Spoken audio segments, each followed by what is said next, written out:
লেবাননের দক্ষিণাঞ্চলে ইসরায়েলের হামলা, ব্যাপক ক্ষয়ক্ষতি। গাজায় যুদ্ধবিরতি লঙ্ঘন করে দখলদার বাহিনীর আগ্রাসনে নিহত ২৮ ফিলিস্তিনি, আহত ৭৭। ইউক্রেনের পশ্চিমাঞ্চলে রুশ হামলায় শিশুসহ নিহত ২৫, আহত প্রায় ৯০। সীমান্তের কাছে ১০,০০০ সেনা মোতায়েন করছে পোল্যান্ড। সংঘাত বন্ধে এরদোয়ান জেলেনস্কির বৈঠক। ভারতের বিরুদ্ধে পূর্ণমাত্রায় যুদ্ধ শুরুর শঙ্কা পাক প্রতিরক্ষামন্ত্রীর, সতর্ক ইসলামাবাদ। মে মাসের যুদ্ধে পাকিস্তান জয়ী হয়েছে, মার্কিন কংগ্রেসের রিপোর্ট।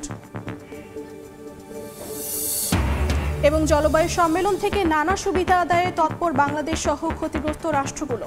আয়োজনের অগ্রগতি নিয়ে বিশেষজ্ঞদের হতাশা, শিগগিরই আসতে পারে ইতিবাচক ঘোষণা।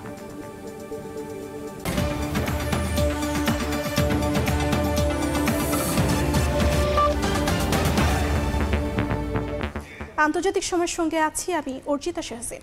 শুরুতেই দেশের খবর। সংবিধানে তত্ত্বাবধায়ক সরকার ব্যবস্থা ফিরবে কিনা জানা যাবে আজ। প্রধান বিচারপতি ডক্টর সৈয়দ রেফাত আহমেদের নেতৃত্বাধীন ৭ বিচারপতির বেঞ্চ রায় ঘোষণা করবেন। এই মুহূর্তে সুপ্রিম কোর্টে আছেন সহকর্মী তোহা খান তামিম, সরাসরি যাচ্ছি তার কাছে। আর কিছুক্ষণ পরে হাইকোর্টের আপিল বিভাগ রায় ঘোষণার যে আনুষ্ঠানিকতা সেটি আসলে শুরু করবেন, অর্থাৎ কোর্ট বসবেন। কোর্ট বসার পরপরই যে রায়ের যে আনুষ্ঠানিকতা সেটি শুরু হবে।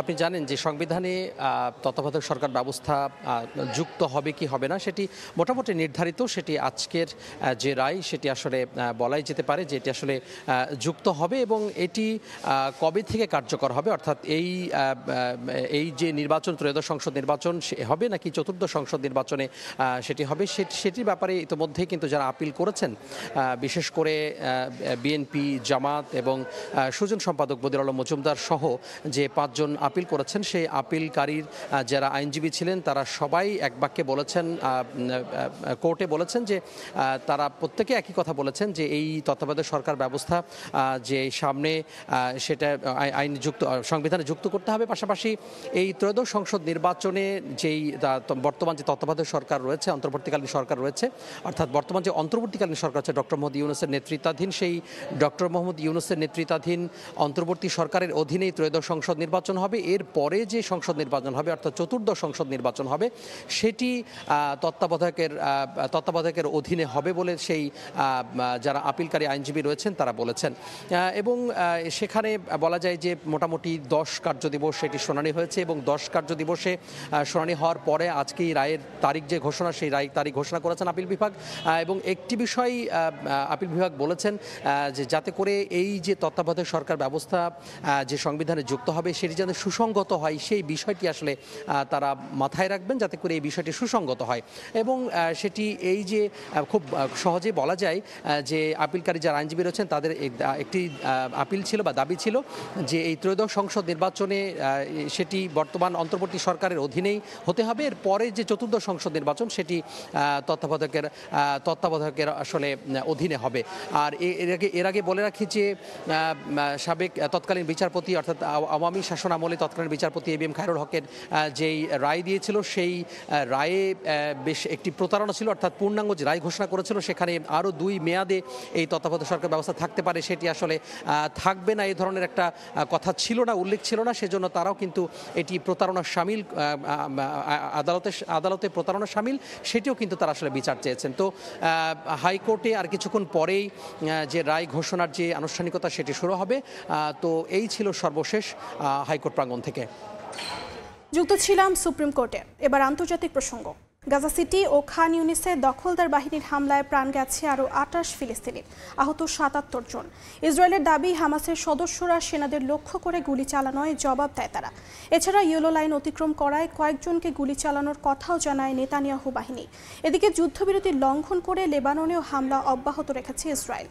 যুদ্ধবিরতি লঙ্ঘন করে লেবাননে হামলা অব্যাহত রেখেছে ইসরায়েল। দেশটির আয়নাতা শহরে কয়েক দফা বিমান হামলা চালানো হয়েছে। এতে বেসামরিক স্থাপনার ব্যাপক ক্ষয়ক্ষতি হয়েছে, ঘটেছে প্রাণহানি। হামলার ভিডিও ছড়িয়ে পড়েছে সামাজিক যোগাযোগ মাধ্যমে। লেবাননের দক্ষিণাঞ্চলের তায়ার ফিলসি শহরেও ইসরায়েলি হামলার খবর পাওয়া গেছে।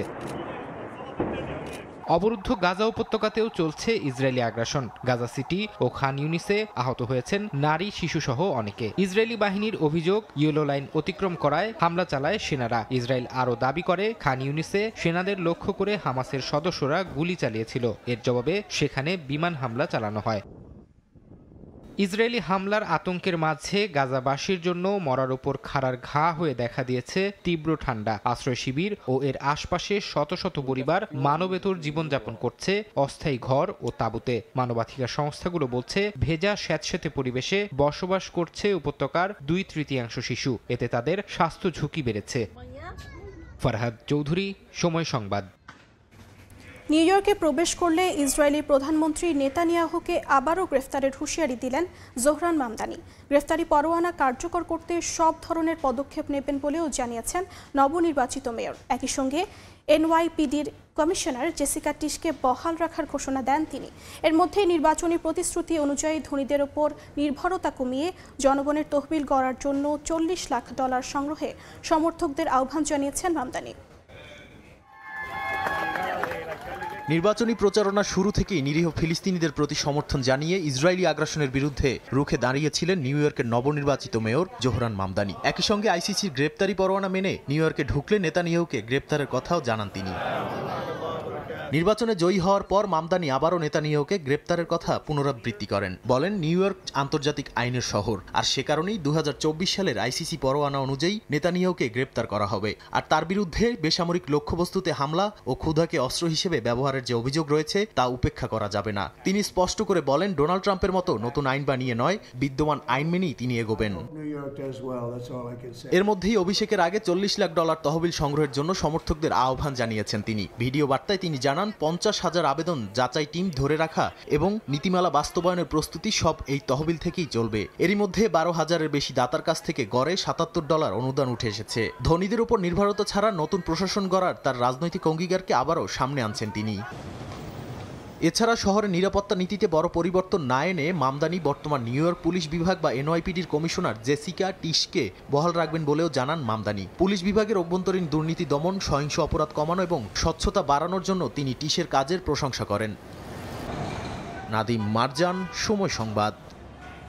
ইউক্রেনের পশ্চিমাঞ্চলে রুশ হামলায় শিশুসহ অন্তত 25 জন নিহত হয়েছেন।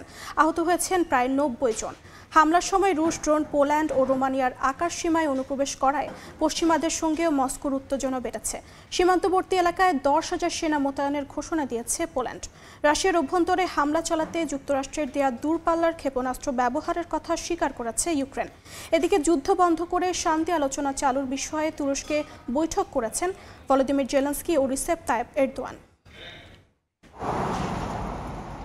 ইউক্রেনের পশ্চিমাঞ্চলে ব্যাপক হামলা চালিয়েছে রাশিয়া। তেরনোপিল, লোভিভ, ইভানো ফ্রাঙ্কিভস ও খার্কিভে 4 শতাধিক ড্রোন ও অর্ধশতাধিক ক্ষেপণাস্ত্র হামলার খবর পাওয়া গেছে। রুশ আক্রমণে তেরনোপিলে 2টি অ্যাপার্টমেন্ট ভবন ধসে পড়েছে। এতে শিশুসহ বেশ কয়েকজন হতাহত হয়েছেন। ক্ষতিগ্রস্ত হয়েছে জ্বালানি ও বেসামরিক অবকাঠামো। ধ্বংসস্তূপের নিচে অনেকে চাপা পড়েছেন।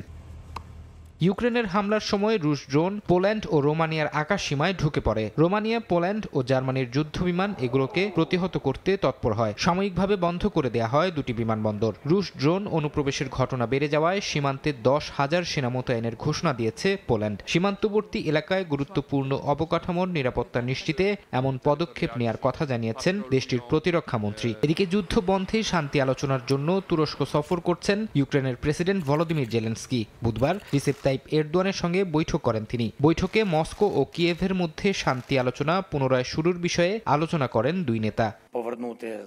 ফারহাদ চৌধুরী, সময় সংবাদ। যুক্তরাষ্ট্রের কাছ থেকে F-35 যুদ্ধ বিমান কিনছে সৌদি আরব। নির্মাতা প্রতিষ্ঠানের দাবি, বিমানটির বিশেষত্ব এটিকে শনাক্ত করা যায় না। সেই সঙ্গে রয়েছে অত্যাধুনিক 360 ডিগ্রির ক্যামেরা। বিশ্বের সবচেয়ে প্রাণঘাতী ও উন্নত যুদ্ধ বিমান বলেও দাবি নির্মাতা প্রতিষ্ঠানের। বেশ কয়েকদিন ধরেই গণমাধ্যমে ঘুরপাক খাচ্ছে সৌদি আরবের কাছে মার্কিন সরকারের F-35 যুদ্ধ বিমান বিক্রির খবর। জানা যায় বেশ কয়েক বছর ধরেই এই বিমান কেনার ইচ্ছা প্রকাশ করে আসছেন সৌদি যুবরাজ মোহাম্মদ বিন সালমান। ইসরায়েলের বিরোধিতার জন্য এই চুক্তিতে এগোয়নি বাইডেন প্রশাসন। তবে মার্কিন প্রেসিডেন্ট ডোনাল্ড ট্রাম্প স্পষ্ট জানিয়েছেন সৌদি আরবের কাছে 48টি F-35 যুদ্ধ বিমান বিক্রি করবে তার সরকার। লকহিড মার্টিন নির্মিত F-35 মূলত গোপনে হামলাকারী বিমান, যেটিকে কোনো প্রযুক্তির মাধ্যমেই আকাশে শনাক্ত করা সম্ভব নয়। বিশ্বের সবচেয়ে উন্নত যুদ্ধ বিমান হিসেবে খ্যাত F-35 শত্রুর প্রতিরক্ষা ব্যবস্থা ভেদ করতে অদ্বিতীয়। এমনকি প্রতিপক্ষের বিমান হামলা শুরুর আগেই তা প্রতিহত করতে পারে এটি, যা আকাশপথে যুদ্ধে একে শ্রেষ্ঠত্বের আসন দিয়েছে। বিমানটির নির্মাতা প্রতিষ্ঠান একে বিশ্বের সবচেয়ে প্রাণঘাতী, সক্ষম এবং যোগাযোগ বজায় রাখতে পারদর্শী বিমান বলে দাবি করে। এর অত্যাধুনিক অ্যান্টি ডিটেকশন প্রযুক্তি ও 360 ডিগ্রি ক্যামেরা কারো নজরে না এসেই তথ্য জোগাড় করতে পারে। অনুমানের ভিত্তিতে দ্রুত আক্রমণের পরিবর্তে সার্বিক তথ্য বিবেচনা করে অন্যান্য দলের সঙ্গে পরিকল্পনা করে এগোনোর সুযোগ করে দেয় সেনাদের।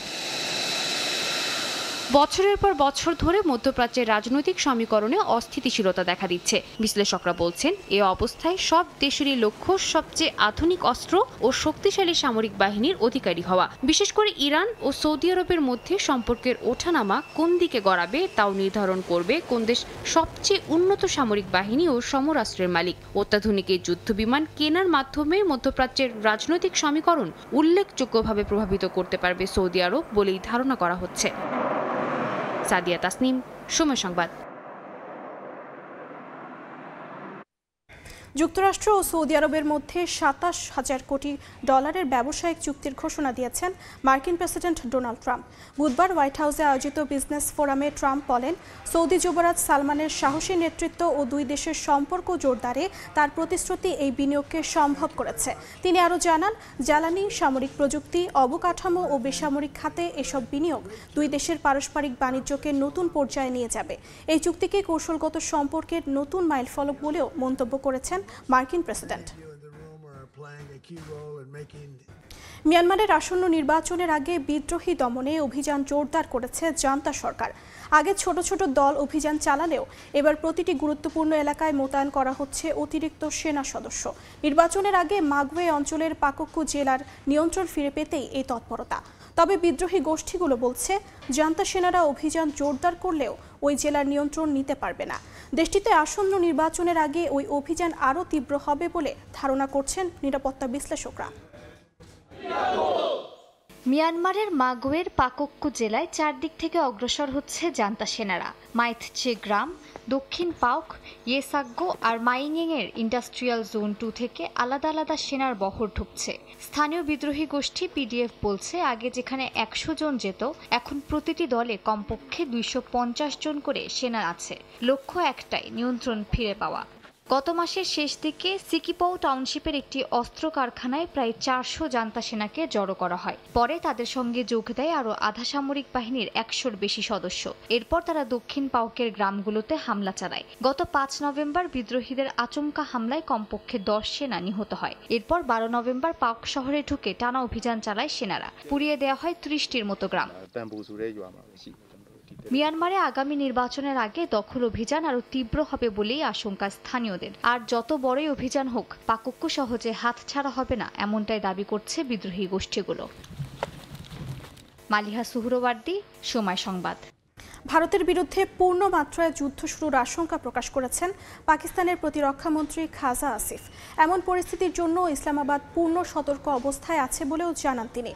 আসিফ এও দাবি করেন, আফগানিস্তান পাকিস্তান নিজেদের সমস্যার সমাধান করুক এমনটা চায় না ভারত। এর মধ্যেই মার্কিন কংগ্রেসে জমা দেয়া এক রিপোর্ট অনুযায়ী চীনের দেয়া অস্ত্রের সহায়তায় মে মাসের যুদ্ধে ভারতের বিরুদ্ধে পাকিস্তানের জয় হয়েছে। ভারত পাকিস্তান বৈরিতা দিন দিন আরও তিক্ত রূপ নিচ্ছে। আর এর মধ্যেই যুক্ত হয়েছে পাকিস্তান আফগানিস্তান সীমান্ত উত্তেজনা। ইসলামাবাদ বারবার দাবি করে আসছে যে নয়াদিল্লির নির্দেশনায় কাবুল সীমান্ত যুদ্ধে জড়িয়েছে। গণমাধ্যম সামা টিভিকে দেয়া এক সাক্ষাৎকারে পাকিস্তানের প্রতিরক্ষা মন্ত্রী খাজা আসিফ আবারও দাবি করেছেন যে ভারত চায় না পাকিস্তান আফগানিস্তানের সীমান্ত সংঘাতের সমাধান হোক। এছাড়া তিনি শঙ্কা প্রকাশ করেন, পাকিস্তান এখন 2 ফ্রন্ট থেকে হামলার শিকার হতে পারে। আসিফ বলেন, আফগানিস্তান পাকিস্তানের উত্তেজনার পেছনে রয়েছে ভারতের উস্কানি। The US assured us that India's role in Afghanistan is limited to economic assistance. সামা টিভিতে দেওয়া সাক্ষাৎকারে তিনি আরও দাবি করেন, সৌদি আরব, সংযুক্ত আরব আমিরাত, ইরান, চীন এবং অন্যান্য রাষ্ট্র চায় পাকিস্তানে অনুপ্রবেশ বন্ধ হোক। আফগানিস্তান সন্ত্রাসীদের আশ্রয়স্থল হয়ে উঠেছে বলেও অভিযোগ করেন। ভারতীয় সেনাপ্রধানের সাম্প্রতিক মন্তব্যের দিকে ইঙ্গিত করে পাকিস্তানের প্রতিরক্ষামন্ত্রী খাজা আসিফ বলেন, পাকিস্তান কোনোভাবেই ভারতকে বিশ্বাস করতে পারে না। ভারত আবারও সীমান্ত পেরিয়ে আক্রমণের চেষ্টা করতে পারে। এর মধ্যে মার্কিন কংগ্রেসে জমা দেয়া US China economic and security review কমিশনের বার্ষিক রিপোর্ট অনুযায়ী মে মাসের 4 দিনের সংঘাতে চীনের সরবরাহ করা অস্ত্রের সহায়তায় সামরিক সফলতা অর্জন করে পাকিস্তান। রিপোর্টে বলা হয়, চীন 2019 থেকে 2023 সাল পর্যন্ত পাকিস্তানের 82% অস্ত্র সরবরাহ করেছে এবং 2025 সালে সামরিক সহযোগিতা আরও বিস্তৃত করেছে। আবারও ভারত পাকিস্তান যুদ্ধ বন্ধের দাবি করেছেন মার্কিন প্রেসিডেন্ট ডোনাল্ড ট্রাম্প। সৌদি যুবরাজ মোহাম্মদ বিন সালমানের সঙ্গে বৈঠকে ট্রাম্প এও দাবি করেন যে দুই দেশের মধ্যে শুরু হতে যাওয়া আরেকটি যুদ্ধ থামিয়েছিলেন তিনি। ট্রাম্পের এই মন্তব্যকে কেন্দ্র করে বিরোধী দল কংগ্রেসের নেতারা বর্তমান সরকারের কাছে প্রশ্ন তুলেছেন, নরেন্দ্র মোদী কেন ট্রাম্পকে এমন মন্তব্য করা থেকে ঠেকাতে পারছেন না। নয়াদিল্লি বারবার এই দাবি অস্বীকার করলেও ট্রাম্পের বক্তব্য 60 বার পুনরাবৃত্তি হয়েছে বলে দাবি ভারতীয় গণমাধ্যমের। মালিহা সুহরওয়ার্দী, সময় সংবাদ। 5 আগস্টের পর প্রথমবার অনুষ্ঠিত হলো বাংলাদেশ ভারত নিরাপত্তা উপদেষ্টা পর্যায়ের বৈঠক। নয়াদিল্লিতে ডক্টর খলিলুর রহমানের সঙ্গে দ্বিপাক্ষিক বৈঠক করেন অজিত দোভাল। সুবিধাজনক সময়ে বাংলাদেশ সফরে ভারতের নিরাপত্তা উপদেষ্টাকে আমন্ত্রণ জানিয়েছেন খলিলুর। বিশ্লেষকদের মত, ঢাকা দিল্লির চলমান সম্পর্ক এবং সাবেক প্রধানমন্ত্রী শেখ হাসিনার মৃত্যুদণ্ডের রায় ঘোষণার প্রেক্ষাপটে এই বৈঠক গুরুত্বপূর্ণ। 20 নভেম্বর দিল্লিতে অনুষ্ঠিত হচ্ছে ভারত মহাসাগরীয় অঞ্চলের 5টি দেশ বাংলাদেশ, ভারত, মালদ্বীপ, মরিশাস এবং শ্রীলঙ্কার জাতীয় নিরাপত্তা উপদেষ্টাদের সম্মেলন। কলম্বো সিকিউরিটি কনক্লেভের 7ম অধিবেশনে যোগ দিতে দিল্লি সফর করছেন নিরাপত্তা উপদেষ্টা খলিলুর রহমানের নেতৃত্বে একটি প্রতিনিধি দল। বুধবার যাওয়ার কথা থাকলেও একদিন আগেই দিল্লিতে পৌঁছান তিনি। গত বছরের 5 আগস্টের পর প্রথমবার দ্বিপাক্ষিক বৈঠক করলেন ভারতের নিরাপত্তা উপদেষ্টা অজিত দোভালের সঙ্গে। দিল্লিতে অবস্থিত বাংলাদেশ হাই কমিশন বিবৃতিতে জানায়, সিএসসির কাজ এবং দ্বিপাক্ষিক নানা বিষয় নিয়ে আলোচনা হয়েছে দুই নিরাপত্তা উপদেষ্টার। অজিত দোভালকে সুবিধাজনক সময়ে ঢাকা সফরের আমন্ত্রণ জানিয়েছেন খলিলুর রহমান। তবে দ্বিপক্ষীয় কোন কোন বিষয়ে তাদের আলোচনা হয়েছে তা স্পষ্ট করেনি হাই কমিশন। আন্তর্জাতিক সম্পর্ক বিশ্লেষকদের মতে, ঢাকা দিল্লির চলমান সম্পর্ক এবং সাবেক প্রধানমন্ত্রী শেখ হাসিনার মৃত্যুদণ্ডের রায় ঘোষণার প্রেক্ষাপটে এই বৈঠককে গুরুত্ব দিচ্ছে দুই দেশ। দেশের যে পরিস্থিতি, সেখানে এই ধরনের যদি আলাপ আলোচনা হয়, এটা ভালোই হবে মনে করি। আর আউটকাম যাই হোক না কেন, বাংলাদেশ তার উদ্বেগের কথা ভারতে জানাবে, ভারতের যদি কিছু বক্তব্য সেটা ভারত বাংলাদেশকে জানাবে। এই দুটো ডায়ালগ চলমান থাকা খুব ভালো। এছাড়া জাতীয় নিরাপত্তা উপদেষ্টাদের অংশগ্রহণে এবছরের 7ম কলম্বো নিরাপত্তা সম্মেলনকে আঞ্চলিক স্থিতিশীলতার জন্য গুরুত্বপূর্ণ হিসেবে দেখছেন বিশ্লেষকরা। শাতিলা শারমিন, সময় সংবাদ, ঢাকা। ব্রাজিলে জলবায়ু সম্মেলনের শেষ পর্যায়ে ক্ষতিপূরণ সহ নানা সুবিধা আদায়ে তৎপর বাংলাদেশ সহ ক্ষতিগ্রস্ত দেশগুলো। তবে যুক্তরাষ্ট্রের অনুপস্থিতিতে জলবায়ু তহবিল গঠন সহ এবারের সম্মেলনের অগ্রগতি হতাশাজনক বলে জানিয়েছেন জলবায়ু কর্মী ও বিশেষজ্ঞরা। এদিকে জলবায়ু অর্থায়ন সহ কপ সম্মেলনের গুরুত্বপূর্ণ বিষয়ের উপর 2-1 দিনের মধ্যে মুটিরা ঘোষণা আসবে জানিয়ে বিশেষজ্ঞরা বলছেন, স্বল্পোন্নত দেশগুলোর জন্য এই ঘোষণা ইতিবাচক ভূমিকা রাখবে। ব্রাজিলের বেলেমে চলমান কপ সম্মেলন থেকে বিস্তারিত প্রসূন আশিসের রিপোর্টে। বিশ্ব জলবায়ু সম্মেলনের পর্দা নামতে আর মাত্র 2 দিন বাকি। এই অবস্থায় প্রতিটি অধিবেশনেই এখন প্রত্যাশা ও প্রাপ্তির হিসাব কষছে জলবায়ু পরিবর্তনের প্রভাবে ক্ষতিগ্রস্ত দেশগুলো।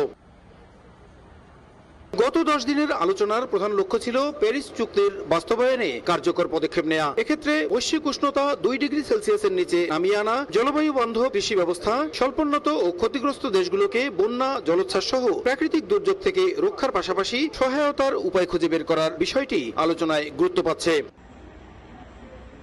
এদিকে অন্যান্য দেশের মতো বাংলাদেশ প্যাভিলিয়নও তৎপর। বিশেষ করে অ্যাডাপ্টেশন প্রক্রিয়ায় বরাদ্দ বাড়ানোর পাশাপাশি লস অ্যান্ড ড্যামেজে অর্থায়ন পেতে উন্নত দেশগুলোর প্রতি চাপ সৃষ্টিতে কিভাবে কার্যকর ভূমিকা রাখা যায় তা নিয়ে সাইড ইভেন্টে চলছে আলোচনা পর্যালোচনা।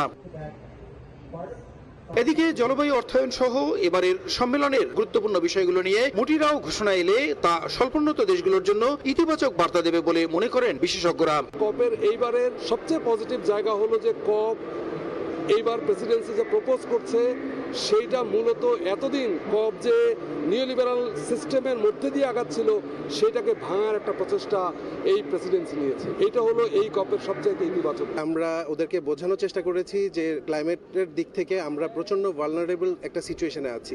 সো অন দ্যাট বিহাফ আমরা আমাদের নিজস্ব অর্থায়নে প্রতি বছর $2 বিলিয়ন ইউজ করছি, যেটা আমরা লস অ্যান্ড ড্যামেজ ফান্ড থেকে শুরু করে সব ক্ষেত্রে আমরা খরচ করে থাকি, যেটার আনুমানিক বাজেট হচ্ছে $12 বিলিয়ন।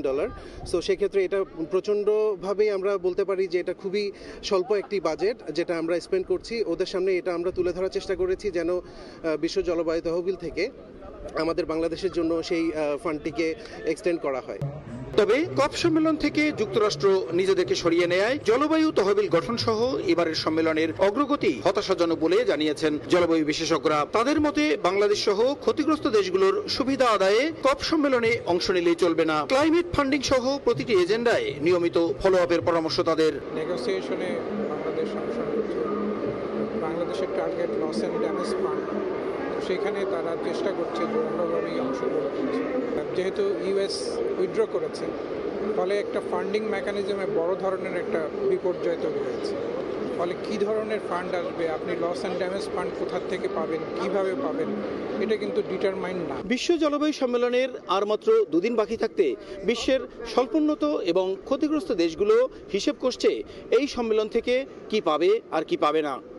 সেক্ষেত্রে বাংলাদেশ গুরুত্ব দিচ্ছে ঝড়, জলোচ্ছ্বাস, বন্যা সহ প্রাকৃতিক দুর্যোগ মোকাবিলায় লস অ্যান্ড ড্যামেজের ক্ষেত্রে কী ধরনের অর্থায়ন পাওয়া যেতে পারে।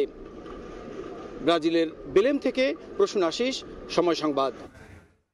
আন্তর্জাতিক সময় আরও থাকছে। জাপানের পার্বত্য শহর হিদায় ভল্লুকের ত্রাসের রাজত্ব, আক্রমণ ঠেকাতে হান্টিং ড্রোন ব্যবহার, পর্যটন অঞ্চলে সতর্কতা জারি, নিরাপত্তা জোরদার। এবিসি নিউজের সাংবাদিককে অপমান করলেন মার্কিন প্রেসিডেন্ট ডোনাল্ড ট্রাম্প। স্থানীয় সময় মঙ্গলবার হোয়াইট হাউসে সৌদি যুবরাজ মোহাম্মদ বিন সালমানের সঙ্গে বৈঠকের সময় এই ঘটনা ঘটে।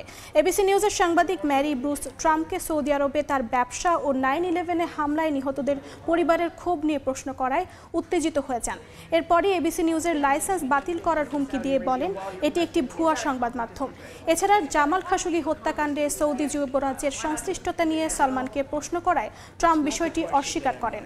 এরপর 97% সময় এবিসি নেতিবাচক সংবাদ প্রচার করে বলে কটাক্ষ করেন মার্কিন president.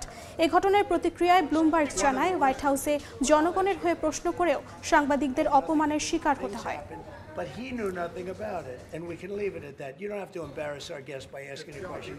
Based on CIA documents and based on a lot of documents that Osama bin Laden used Saudi people in that event for ইন্দোনেশিয়ার জাভা দ্বীপের সেমিরি আগ্নেয়গিরি থেকে অগ্নুৎপাত শুরু করেছে। বুধবার পর্বতের চূড়া থেকে 2.5 কিলোমিটার উঁচু পর্যন্ত ধোঁয়ার মেঘ উঠতে দেখা গেছে। লাভা উদ্গীরণের পর কর্তৃপক্ষ সর্বোচ্চ সতর্কতা জারি করেছে। ইন্দোনেশিয়ার ভলকানোলজি সংস্থা আগ্নেয়গিরি থেকে অন্তত 2.5 কিলোমিটার দূরত্ব বজায় রাখার নির্দেশনা দিয়েছে। এরই মধ্যে সরিয়ে নেওয়া হয়েছে 3 শতাধিক বাসিন্দারা। ইন্দোনেশিয়ার 130টি সক্রিয় আগ্নেয়গিরির একটি সেমেরো, এর উচ্চতা প্রায় 12,000 ফিট। দেশটি ভূমিকম্পপ্রবণ প্যাসিফিক রিং অফ ফায়ার অঞ্চলে অবস্থান করায় এখানে প্রায়ই ভূমিকম্পন ও আগ্নেয়গিরি থেকে অগ্নুৎপাতের ঘটনা ঘটে থাকে। জাপানের দক্ষিণাঞ্চলীয় শহর ওয়াইটায় ভয়াবহ আগুনের ঘটনা ঘটেছে। এখন পর্যন্ত একজন নিখোঁজ রয়েছেন বলে জানায় সংশ্লিষ্ট কর্তৃপক্ষ। স্থানীয় সময় মঙ্গলবার রাতে শহরের একটি আবাসিক এলাকায় এই ঘটনা ঘটে। আগুনের খবর পেয়ে দ্রুত ঘটনাস্থলে পৌঁছায় দমকল বাহিনী। স্থানীয় গণমাধ্যম জানায় আগুনে 170টি বাড়ি ক্ষতিগ্রস্ত হয়েছে।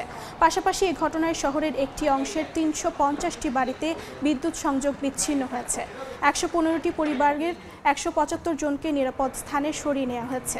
দমকল বাহিনী জানায় আগুন নিকটবর্তী পাহাড়ে ছড়িয়ে পড়ায় পুরোপুরি নিয়ন্ত্রণে আনা সম্ভব হয়নি।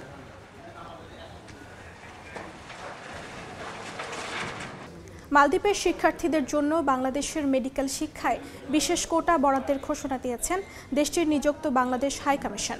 মঙ্গলবার হাইকমিশনের দেশটির শিক্ষার্থীদের জন্য আয়োজিত এক অভ্যর্থনা অনুষ্ঠানে এই ঘোষণা দেন হাইকমিশনার ডক্টর মোহাম্মদ নাজমুল ইসলাম।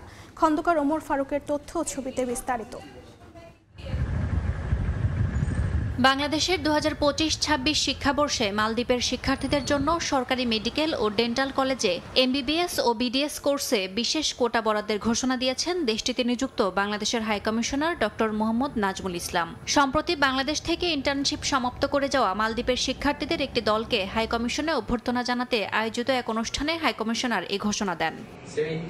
মঙ্গলবার রাতে বাংলাদেশ মিশনের পাঠানো এক সংবাদ বিজ্ঞপ্তিতে বলা হয়, সরকার 25-26 শিক্ষাবর্ষের সরকারি মেডিকেল কলেজ ও ডেন্টাল কলেজগুলোতে বিদেশি শিক্ষার্থীদের জন্য মোট 224টি আসন বরাদ্দ করেছে। এর মধ্যে দ্বিপাক্ষিক বন্ধুত্বের নিদর্শন হিসেবে মালদ্বীপের শিক্ষার্থীদের জন্য বিশেষভাবে 6টি MBBS এবং 1টি BDS আসন সংরক্ষণ করা হয়, যার জন্য আগ্রহী শিক্ষার্থীদের 22 ডিসেম্বরের মধ্যে যথাযথ নথিপত্র নিয়ে মালদ্বীপের পররাষ্ট্র মন্ত্রণালয়ের মাধ্যমে আবেদন করতেও বলা হয়েছে। বাংলাদেশ মেডিকেল শিক্ষা ব্যবস্থা আন্তর্জাতিক পরিমণ্ডলে সুপরিচিত।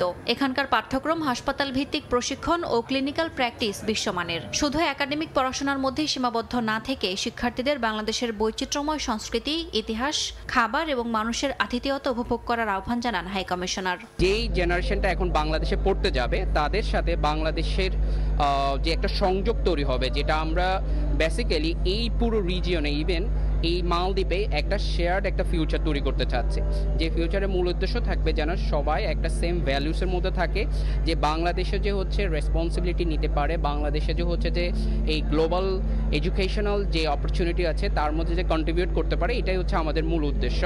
বাংলাদেশ থেকে ইন্টার্নশিপ সম্পন্ন করা মালদ্বীপের শিক্ষার্থীরা ভবিষ্যতে দুই দেশের বন্ধুত্বের সেতু বন্ধনকে আরও শক্তিশালী করবে বলে আশা হাইকমিশনারের।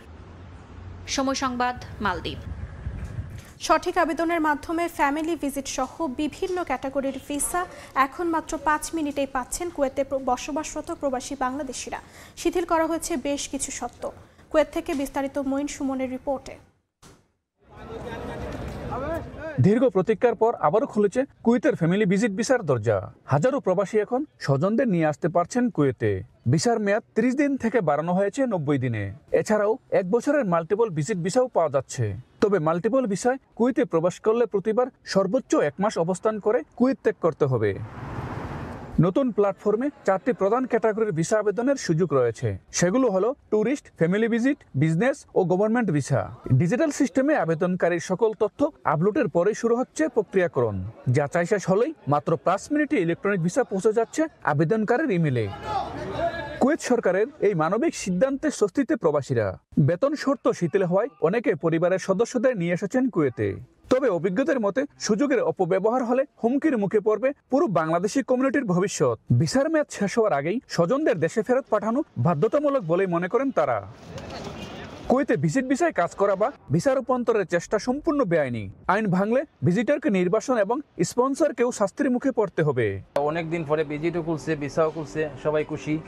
তো দয়া হইরা দেশের যাতে কোনো খারাপ কিছু না হয় এটা করবেন। আপনারা যারা আনতেছেন বা আনবেন, আনার পরে সময় মতো দেশে পাঠিয়ে দিবেন, না তো আমাদের সমস্যা হবে। ভিজিটগুলো যারা আসবে তাদেরকে টাইমের ভিতরে ইনশাল্লাহ ওদেরকে পাঠিয়ে দিবেন, তাহলে আমাদের সমস্যা হবে না। বিশ্লেষকদের মতে কুয়েতে 3 লাখেরও বেশি বাংলাদেশির ভবিষ্যৎ সুরক্ষায় সম্মিলিত সচেতনতা ও আইন মানাই হতে পারে উন্মুক্ত শ্রমবাজারের পথ।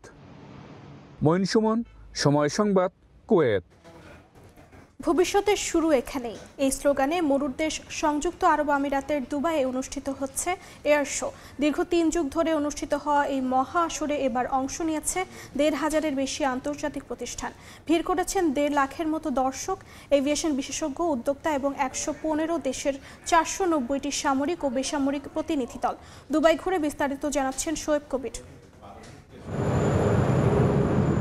স্থানীয় সময় সোমবার থেকে সংযুক্ত আরব আমিরাতের দুবাইয়ে শুরু হয় 4 দিন ব্যাপী দুবাই এয়ার শো।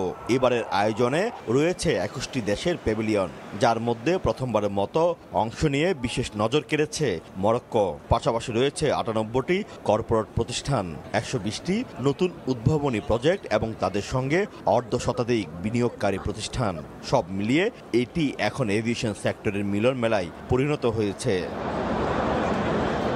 অনুষ্ঠানের আসরে হাজির হয়েছেন এয়ারবাস, বোয়িংয়ের মতো প্রতিষ্ঠানগুলোর শীর্ষ কর্তারাও। ফ্লাই দুবাই ঘোষণা দিয়েছে ১৫০টি এয়ারবাস কেনার। এটি তাদের ইতিহাসের সবচেয়ে বড় সম্প্রসারণ। অন্যদিকে পাল্লা দিয়ে এমিরেটস ঘোষণা দিয়েছে বহরে যুক্ত হচ্ছে আরও ৬৫টি বোয়িং 777, যাতে ব্যয় হবে প্রায় $৩৮ বিলিয়ন। এবারের আসরে সবচেয়ে আলোচিত হচ্ছে এয়ার ট্যাক্সি প্রযুক্তি। ভবিষ্যতের শহর কেন্দ্রিক ভ্রমণকে বদলে দিতে পারে এমন উড়োজাহাজের সামনে ভিড় দর্শকদের। ডিফেন্স সেকশনও যেন যুদ্ধ বিমান, গোলা বারুদ, ড্রোন নিয়ে পসরা সাজিয়ে বসেছে। আয়োজকরা মনে করছেন এয়ার শোর পর্দা নামার আগেই আরো বড় বড় চুক্তির ঘোষণা আসতে পারে। মরুর বুকে আভিজাত্যের শহরে বসেছে এভিয়েশন সেক্টরের সবচেয়ে বড় আসর দুবাই এয়ার শো। যাত্রীবাহী বিমান, আধুনিক প্রযুক্তির ড্রোন থেকে শুরু করে এভিয়েশন সেক্টরের ভবিষ্যৎ সবকিছুই যেন ঠাঁই পেয়েছে এই প্রদর্শনীতে। এই আয়োজনের মধ্য দিয়ে দুবাই বুঝিয়ে দিল আগামীর এভিয়েশন সেক্টরের অন্যতম কেন্দ্রবিন্দু হতে যাচ্ছে এই শহর। শোয়েব কবির, সময় সংবাদ, দুবাই। জাপানের পার্বত্য শহর হিদায় ভালুকের আক্রমণ ঠেকাতে ব্যবহৃত হচ্ছে হান্টিং ড্রোন। চোখের মতো দেখতে বাল্ব, বিশাল মেগাফোন আর ধোঁয়া ছোড়ার যন্ত্র নিয়ে তৈরি এই ড্রোনই এখন দেশটির পার্বত্য শহর ও গ্রামাঞ্চলে ভালুক তাড়ানোর নতুন অস্ত্র। দেশজুড়ে রেকর্ড সংখ্যক ভালুক হামলার ঘটনার পর পর্যটন অঞ্চলে নিরাপত্তা জোরদারের পাশাপাশি জারি করা হয়েছে ভ্রমণ সতর্কতাও।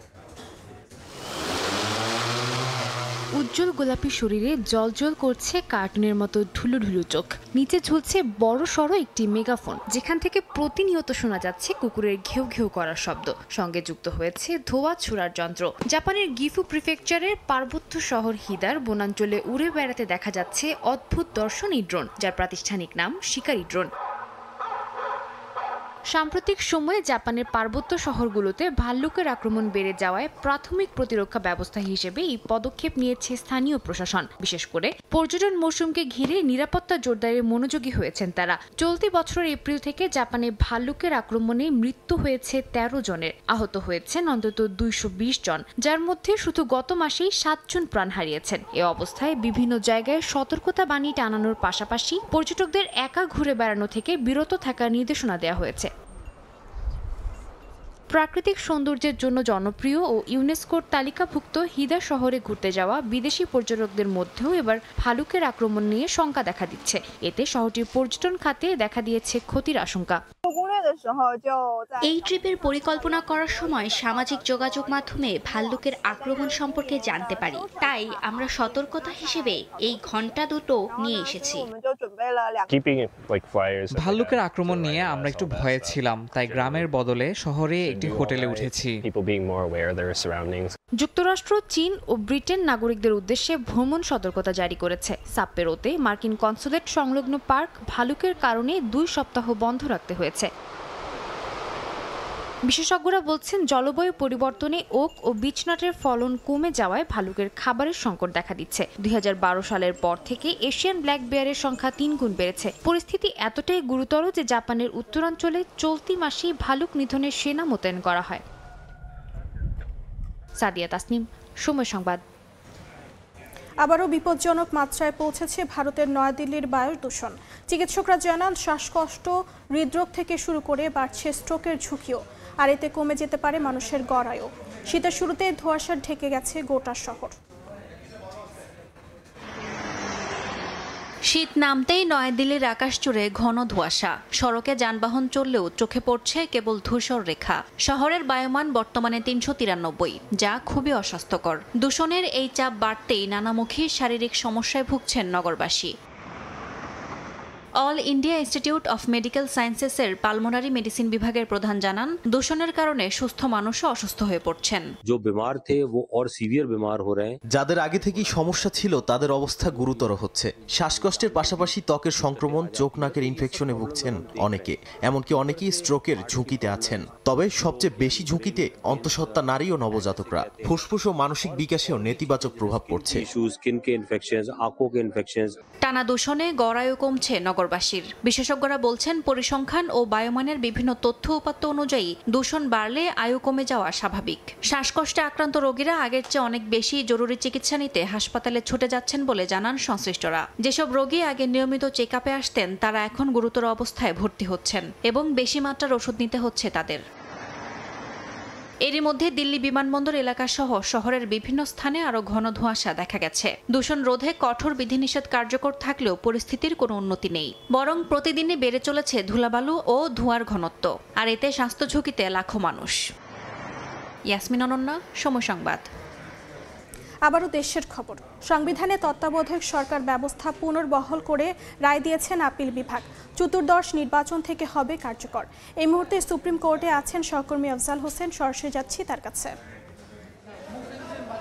সংবিধানে তত্ত্বাবধায়ক সরকার ব্যবস্থা পুনর্বহাল করে রায় দিয়েছেন দেশের সর্বোচ্চ আদালত। 7 বিচারপতির সর্বসম্মতিক্রমে এই রায়টি দিয়েছেন। এর ফলে যেটি দাঁড়ালো, এখন সংবিধানে তত্ত্বাবধায়ক সরকার ব্যবস্থা ফিরিয়ে আসলো, যেটি 14 বছর আগে এক রায়ের দোহাই দিয়ে আওয়ামী লীগ সরকার তত্ত্বাবধায়ক সরকার ব্যবস্থা বাতিল করেছিল। যেই ব্যবস্থার আলোকে দেশে যে কটি নির্বাচন হয়েছে, 4টি নির্বাচন হয়েছে, একটি তত্ত্বাবধায়ক সরকার, 3টি তত্ত্বাবধায়ক সরকারের আলোকে, একটি অন্তর্বর্তীকালীন সরকারের আলোকে। এই 4টি নির্বাচনে দেশে বিদেশে গ্রহণযোগ্যতা পেয়েছে। কিন্তু 2009 সালে যখন আওয়ামী লীগ ক্ষমতায় আসলো, এরপরে একটি রিট হলো।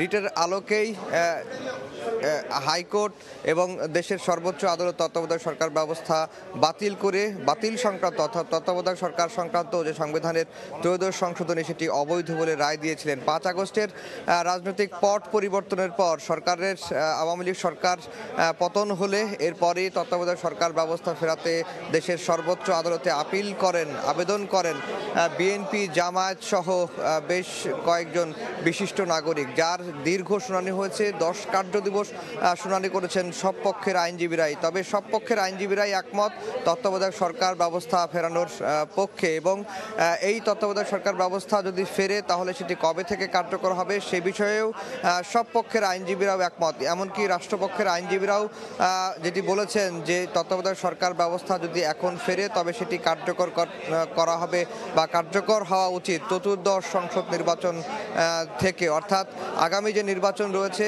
ফেব্রুয়ারিতে নির্বাচন হওয়ার কথা রয়েছে, এই নির্বাচনটি বর্তমান অন্তর্বর্তীকালীন সরকারের অধীনে নির্বাচন হোক, এটিই তারা চেয়েছিলেন। আজকে সর্বসম্মতিক্রমে দেশের সর্বোচ্চ আদালত অর্থাৎ প্রধান বিচারপতির আদালত রায় দিয়েছেন। যে রায়ে স্পষ্টভাবে আদালত বলেছেন যে সংবিধানে তত্ত্বাবধায়ক সরকার ব্যবস্থা পুনর্বহাল তারা করেছেন।